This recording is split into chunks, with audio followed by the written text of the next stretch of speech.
6 Republican senators have jointly introduced a bill to allow Americans to sue China over the COVID-19 pandemic in U.S. federal courts.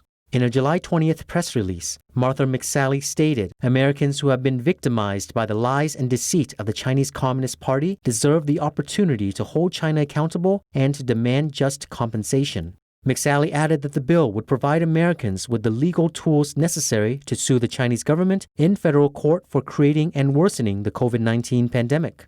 The legislation was jointly introduced by McSally, Josh Hawley, Marsha Blackburn, Thom, Thom Tillis, and Mike Rounds. Beijing initially went to great lengths to conceal the spread of the CCP virus, commonly known as novel coronavirus, which causes the COVID-19 disease. It silenced 8 doctors, among them Wenliang and R-N.C, respectively an ophthalmologist and head of the emergency department at Wuhan Central Hospital. The whistleblower doctors were silenced after posting on Chinese social media about a new form of pneumonia that was spreading in Wuhan City in late December. Recently, the World Health Organization backtracked from its initial claim that Beijing reported the virus outbreak late last year to the World Health Body. Instead, the organization is saying that the agency found out about the outbreak through a post on the Wuhan Health Commission's website. After witnessing its first confirmed case of the virus in Washington state in mid-January, the United States has now over 3.8 million infection cases and over 140,950 deaths due to the virus. According to the press release, Senator Cotton said Beijing's cover-up led to thousands of needless deaths and untold economic harm. He added, "It's only appropriate that we hold the Chinese government accountable for the damage it has caused." The bill, named Civil Justice for Victims of COVID Act, would amend the Foreign Sovereign Immunities Act, which is a U.S. law that insulates countries from being sued in the United States. According to the bill text, the amendment would strip any foreign state, in particular China, of its sovereign immunity for any reckless actions or omissions, including conscious disregard of the need to report information promptly or deliberately hiding relevant information causing the pandemic.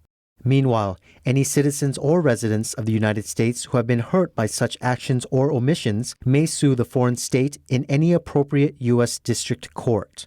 According to the bill, the plaintiff shall cover threefold the damages he or she sustains and the cost of the suit, including attorney's fees.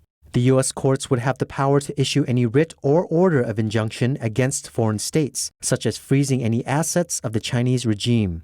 U.S. courts could halt any legal proceeding if the U.S. Secretary of State determines that the United States is engaged in good faith discussion with the foreign state defendant. According to the bill, the halt is limited to no more than 180 days and can be extended for another 180 days at most. State attorney generals could also bring a civil lawsuit before U.S. district courts on behalf of their state residents. If signed into law, the amendment could apply to the Chinese regime's actions or lack thereof before or after the bill's enactment. Hawley stated in the press release, "This pandemic is far from over, and every day Americans continue to suffer thanks to the CCP's incompetence and lies. The victims deserve to have their day in court." There have been at least 10 lawsuits filed in the United States against China, claiming that Chinese authorities did not do enough to stop the spread of the virus.